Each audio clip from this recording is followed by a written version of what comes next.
आज का आपका पहला क्वेश्चन है, अयोध्या राम मंदिर किस नदी के किनारे बसा है? साथियों, वीडियो में आगे बढ़े उससे पहले आप लोगों से एक छोटा सा गुजारिश करेंगे। अगर आपको किसी भी क्वेश्चन का आंसर पता होगा तो नीचे कमेंट बॉक्स में ज़रूर बताइएगा।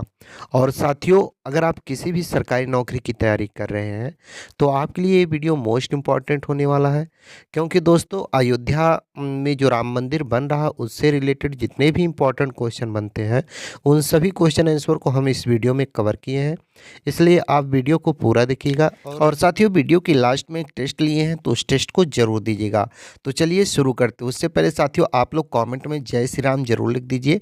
तो बिना लेट के शुरू करते हैं। आपका आज का पहला क्वेश्चन है, अयोध्या राम मंदिर किस नदी के किनारे बसा हुआ है? क्वेश्चन आपके एग्जाम के दृष्टि से मोस्ट इंपॉर्टेंट है।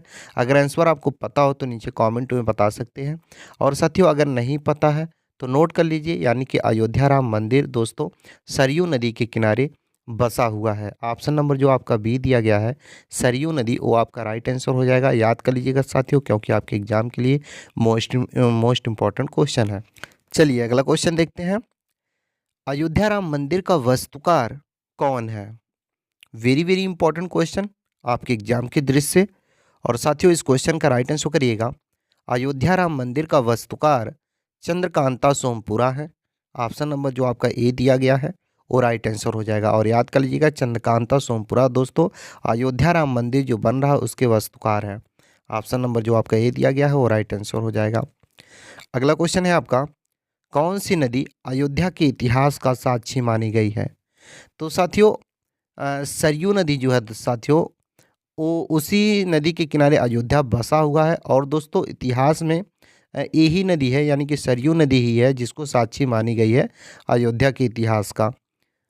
तो ऑप्शन ए राइट आंसर करिएगा। अगला क्वेश्चन है आपका, श्री राम जन्मभूमि अयोध्या को और किस नाम से जाना जाता है?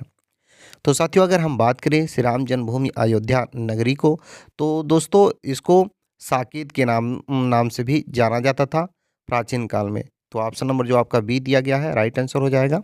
साकेत के नाम से अयोध्या को जाना जाता था। अगला क्वेश्चन है आपका, राम मंदिर की ऊंचाई कितनी होगी? क्वेश्चन इंपॉर्टेंट है और नोट करिएगा राइट आंसर, यानी कि राम मंदिर की ऊंचाई जब भी एग्जाम में पूछे कि कितनी होगी तो राइट आंसर करिएगा 161 फीट। तो दोस्तों, अगर राम मंदिर से रिलेटेड एग्जाम में क्वेश्चन पूछेगा तो एक भी क्वेश्चन आपका बाहर नहीं जाएगा। इसलिए आप वीडियो को पूरा देखिएगा और किसी भी क्वेश्चन का आंसर पता होगा तो नीचे कमेंट में जरूर बताइएगा। साथियों, राम मंदिर की ऊंचाई की बात करें तो 161 फीट होगी। और वहीं दोस्तों लंबाई की बात करें तो 380 फीट और चौड़ाई 250 फीट होगी। और ऊंचाई की बात करें तो 161 फीट। तो इस चीज़ को आप याद कर लीजिए, क्योंकि एग्जाम में पूछ सकता है। अगला क्वेश्चन है आपका, राम मंदिर में कितने खंभे होंगे? जो राम मंदिर का निर्माण हो रहा है साथियों उसमें कितने खंभे होंगे? वेरी वेरी इंपॉर्टेंट क्वेश्चन है। तो राइट आंसर करिएगा, यानी कि राम मंदिर में दोस्तों खंभों की संख्या है 392। 392 जो आपका ऑप्शन नंबर ए दिया गया है वो राइट आंसर हो जाएगा। 392 राम मंदिर में खंभे होंगे। अगला क्वेश्चन है आपका, राम मंदिर में कितने मंडप होंगे? तो दोस्तों अगर हम बात करें राम मंदिर में कितने मंडप होंगे इसकी, तो ये है दोस्तों 5 मंडप होंगे। जो राम मंदिर का निर्माण हो रहा है उसमें 5 मंडप होंगे। पहला दोस्तों नृत्य मंडप होगा, दूसरा रंग मंडप, तीसरा सभा मंडप, चौथा प्रार्थना मंडप और वहीं पांचवा कीर्तन मंडप होगा। तो इस चीज़ को नोट कर लीजिएगा। और अगला क्वेश्चन है आपका, निम्नलिखित में से राम मंदिर का निर्माण कार्य कौन करा रहा है? तो दोस्तों अगर हम बात करें राम मंदिर के निर्माण का कार्य कौन करा रहा है इसका, तो ये दोस्तों चंद्रकांता सोमपुरा जो इसके वास्तुकार भी हैं और यही इसका इन्हीं के देख रेख में निर्माण कार्य हो भी रहा है। तो वास्तुकार पूछेगा तो Chandrakanta Sompura, option number D right answer करिएगा। अगला क्वेश्चन है आपका, राम मंदिर का भूमि पूजन कब हुआ था? बताइए, राम मंदिर का भूमि पूजन कब हुआ था? जी हाँ दोस्तों, 5 अगस्त 2020 को राम मंदिर का भूमि पूजन हुआ था। ऑप्शन नंबर जो आपका सी दिया गया है 2020 और राइट आंसर हो जाएगा। 5 अगस्त 2020 को राम मंदिर का भूमि पूजन हुआ था। अगला क्वेश्चन है, राम मंदिर का निर्माण किसके द्वारा किया जा रहा है? तो दोस्तों अगर हम बात करें राम मंदिर के निर्माण कार्य जो हो रहा है वो किसके द्वारा किया जा रहा है? तो राइट आंसर करिएगा श्री राम जन्मभूमि तीर्थ क्षेत्र के द्वारा राम मंदिर का निर्माण किया जा रहा है। तो ऑप्शन नंबर जो आपका ये दिया गया है वो राइट आंसर हो जाएगा। अगला क्वेश्चन है आपका, रामलला का प्राण प्रतिष्ठा किस तिथि को होगा या हुआ? तो राइट आंसर करिएगा साथियों, रामलला का प्राण प्रतिष्ठा जो है दोस्तों वो 22 जनवरी 2024 को होगा। ऑप्शन नंबर जो आपका बी दिया गया है राइट आंसर हो जाएगा। अगला क्वेश्चन है आपका, रामलला का प्राण प्रतिष्ठा की शुभ मुहूर्त कितने समय का होगा? तो साथियों अगर हम बात करें रामलला के प्राण प्रतिष्ठा की शुभ मुहूर्त कितने समय का होगा, तो राइट आंसर करिएगा 84 सेकंड का होगा।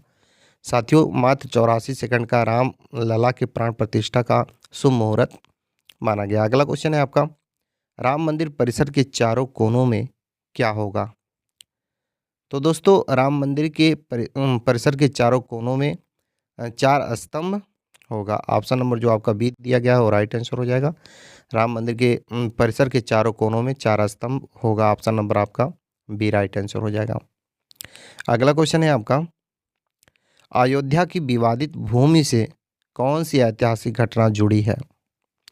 तो दोस्तों अगर हम बात करें अयोध्या की विवादित भूमि की, तो ये दोस्तों बाबरी मस्जिद विध्वंस एक ऐतिहासिक घटना हुई थी, इसी से जुड़ा हुआ है। तो बाबरी मस्जिद विध्वंस ऑप्शन नंबर जो आपका सी दिया गया है वो राइट आंसर हो जाएगा।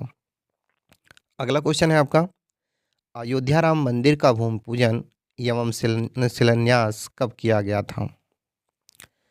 तो दोस्तों राम मंदिर का भूमि पूजन एवं शिलान्यास 5 अगस्त 2020 को किया गया था। अभी शुरू में हम बताएं 2020 को राम मंदिर का भूमि पूजन किया गया था। तो हम जान लीजिए 5 अगस्त 2020 को भूमि पूजन एवं शिलान्यास राम मंदिर का किया गया था। अगला क्वेश्चन है आपका, अयोध्या किस राज्य में स्थित है? क्वेश्चन इंपॉर्टेंट है। तो अयोध्या जो रामनगरी है साथियों वो किस राज्य में स्थित है? जब भी एग्जाम में पूछे या कोई पूछे तो राइट आंसर बताइएगा, उत्तर प्रदेश राज्य में अयोध्या नगरी स्थित है। ऑप्शन ए राइट आंसर हो जाएगा। और अगला क्वेश्चन है आपका, रामलला की नई मूर्ति की ऊंचाई कितनी है? तो साथियों अगर हम बात करें रामलला की नई मूर्ति की ऊंचाई की, तो ये दोस्तों 51 इंच है। ऑप्शन नंबर जो आपका बी दिया गया है 51 इंच वो राइट आंसर हो जाएगा, यानी कि रामलला की नई मूर्ति की ऊंचाई 51 इंच है। अगला क्वेश्चन है आपका, अयोध्या में 22 जनवरी 2024 को जलने वाली अगरबत्ती कितने फीट लंबी होगी? वेरी वेरी इंपॉर्टेंट क्वेश्चन आपके एग्जाम के दृष्टि से। तो राइट आंसर करिएगा दोस्तों 108 फीट की होगी। जो अयोध्या में 22 जनवरी 2024 को अनोखी अगरबत्ती जलेगी उसकी लंबाई 108 फीट है। Option number C right answer करिएगा। इंपॉर्टेंट पॉइंट जान लेते हैं दोस्तों, इस अगरबत्ती को बनाने में लगभग 3 से 4 महीने का वक्त लगा है, इस चीज़ को ध्यान रखिएगा। अगला क्वेश्चन भी बन सकता है कि यह अगरबत्ती 45 दिन तक प्रज्वलित होगी। साथ ही साथियों ये 10 से 15 किलोमीटर की एरिया में इसकी सुगंध जाएगी। कितनी जाएगी? 45 दिनों तक प्रज्वलित होगी यानी कि जलेगी और 10 से 15 किलोमीटर के आसपास इसकी सुगंध जाएगी। और दोस्तों इस अगरबत्ती की भार की बात करें तो 3500 किलोग्राम है इसकी वजन। और दोस्तों ये कहाँ, इसका निर्माण कहाँ हुआ है? तो गुजरात में हुआ है। जो अनोखा अगरबत्ती है इसका निर्माण गुजरात में हुआ है। कितने किलो का है ये पूछे एग्जाम में, तो राइट आंसर बताइएगा 3500 किलो ग्राम का है जो अनोखा अगरबत्ती है, जो 22 जनवरी 2024 को राम मंदिर के उद्घाटन के समय में जलेगा। अगला क्वेश्चन है आपका, बाबर किस वंश का शासक था? बताइए, मोस्ट इंपॉर्टेंट क्वेश्चन आपके एग्जाम के दृष्टि से। और राइट आंसर करिएगा, यानी कि बाबर जो है नंबर जो आपका बी दिया गया है वो राइट आंसर हो जाएगा। तो याद रखिएगा मुगल वंश का शासक था बाबर। ऑप्शन बी क्या हो जाएगा आपका? राइट आंसर हो जाएगा। अगला क्वेश्चन है आपका, जब राम मंदिर तोड़ी गई थी उस समय उत्तर प्रदेश के मुख्यमंत्री कौन थे? तो दोस्तों अगर हम बात करें जब राम मंदिर तोड़ी गई थी उस समय उत्तर प्रदेश के मुख्यमंत्री कौन थे? तो वो थे दोस्तों कल्याण सिंह। कल्याण सिंह दोस्तों उस समय उत्तर प्रदेश के मुख्यमंत्री थे जब राम मंदिर को तोड़ी गई थी। ऑप्शन नंबर जो आपका सी दिया गया है वो राइट आंसर हो जाएगा। अगला क्वेश्चन है आपका, अयोध्या राम मंदिर की सुनवाई कितने दिनों तक चली थी? तो दोस्तों अयोध्या राम मंदिर की सुनवाई जो चली थी वो कितने दिनों तक चली थी? राइट आंसर करिएगा 40 दिनों तक। अयोध्या राम मंदिर की सुनवाई 40 दिनों तक चली थी। ऑप्शन नंबर जो आपका बी दिया गया है वो राइट आंसर हो जाएगा 40 दिनों तक। अगला क्वेश्चन है आपका, अयोध्या विवाद का फैसला सुनाने में शामिल जजों में न्यायाधीश रंजन गोगोई के अलावा 4 जज और कौन थे? मोस्ट इंपॉर्टेंट क्वेश्चन, याद रखिएगा साथियों। जो रंजन गोगोई के अलावा 4 जज थे वो थे दोस्तों न्यायाधीश DY चंद्रचूड़, न्यायाधीश शरद अरविंद बोबड़े, न्यायाधीश अशोक भूषण और न्यायाधीश अब्दुल नजीर। ये चारों जज थे और इनके अलावा दोस्तों रंजन गोगोई थे, जो दोस्तों इनके अध्यक्षता में 5 जजों के बेंच में इसकी सुनवाई की गई थी। तो ऑप्शन नंबर जो लास्ट है उपयुक्त सभी और राइट आंसर हो जाएगा। अगला क्वेश्चन है आपका, बाबरी मस्जिद कब बनाई गई थी? तो साथियों अगर हम बात करें बाबरी मस्जिद की तो ये बनाई गई थी साथियों 1528 ईस्वी में। ऑप्शन नंबर जो आपका सी दिया गया है 1528 और राइट आंसर हो जाएगा। 1528 में बाबरी मस्जिद बनाई गई थी। अगला क्वेश्चन है आपका, अयोध्या विवाद में सुप्रीम कोर्ट ने अपना अंतिम फैसला कब सुनाया? तो दोस्तों अयोध्या विवाद में सुप्रीम कोर्ट ने अपना अंतिम फैसला 9 नवंबर 2019 को सुनाया था। याद रखिएगा 9 नवंबर 2019 को सुप्रीम कोर्ट ने अपना अंतिम फैसला अयोध्या विवाद में सुनाया था। अगला क्वेश्चन है आपका, राम की नगरी अयोध्या किस राज्य में बसा है? तो एक बार रिवीजन भी आपका हो जा रहा है। अगर कोई क्वेश्चन 2 बार हो गया है तो ये जान लीजिए आपका रिवीजन हो रहा है। बाकी इसका राइट आंसर करिएगा उत्तर प्रदेश में। राम की नगरी अयोध्या साथियों उत्तर प्रदेश राज्य में स्थित है। ऑप्शन डी राइट आंसर करिएगा। और अगला क्वेश्चन है आपका, उत्तर प्रदेश के वर्तमान राज्यपाल कौन है? तो साथियों अगर हम बात करें उत्तर प्रदेश के वर्तमान राज्यपाल की तो ये हैं दोस्तों कौन? आनंदीबेन पटेल। आनंदीबेन पटेल साथियों उत्तर प्रदेश के वर्तमान राज्यपाल हैं। सो ऑप्शन नंबर जो आपका सी दिया गया है आनंदीबेन पटेल और राइट आंसर हो जाएगा। और याद रखिएगा आनंदीबेन पटेल उत्तर प्रदेश के वर्तमान राज्य